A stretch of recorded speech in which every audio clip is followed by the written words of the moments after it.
মাথার মধ্যে এক গাদা তেল দিছি, তাই আমি আমার চেহারাটা আজকে আর দেখাইতেছি না আপনাদের। আয়নার মধ্যেই আমাকে দেখে নিন। আর এই দিকে হচ্ছে গতকালকে দেখছিলেন যে আমরা থ্রি পিস কিনতে গেছিলাম। তো এই যে একটার পর একটা দোকান দেখতেই আসছিলাম। পছন্দ হইলে দামে বনে না, আবার মানে দামে বললে পছন্দ হয় না, এমন একটা অবস্থা হয়েছে। আর এখনকার বেশিরভাগ থ্রি পিস গুলাই হচ্ছে হালকা কালারের মধ্যে হয়। আমার আবার হালকা কালার একদমই ভালো লাগে না। হালকা কালারের থ্রি পিস গুলা কয়দিন পরার পরেই বসকায়া যায় কালার। পরে মনে হয় যে তেনা তেনা দেখা যায়, এমন একটা অবস্থা, মানে পুরান পুরান লাগে। মার জন্য কিনতে আইসা আমার বড় পুরো একটা থ্রি পিস পছন্দ হয়ে গেছে। ওই যে কমলা কালার থ্রি পিসটা দেখতেছেন উপরে, এটা হচ্ছে আমার বড় আপুর নিচে, মানে আমার মার নাম অরকাম। এরপর কেনাকাটা শেষ করে আমরা চলে আসছি স্পাইস অ্যান্ড চিলে।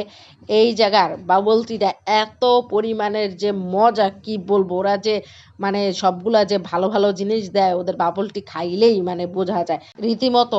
আমি ওদের বাবল টির প্রেমে পড়ে গেছি।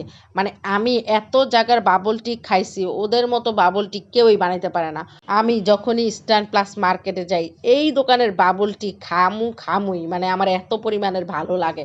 ওদের দোকানের বাবল টি যখন আমি আমার মাকে খাওয়াইছি, আমার মাও বলছে না বাবল টিটা আসলেই মজা, মানে এত পরিমাণের মানে ঘন থাকে। আর অন্য জায়গার বাবল টি মনে হয় যে পাইনচা পাইনচা পানি দিয়ে ভরা, কোনো কিছু দেয়ই না।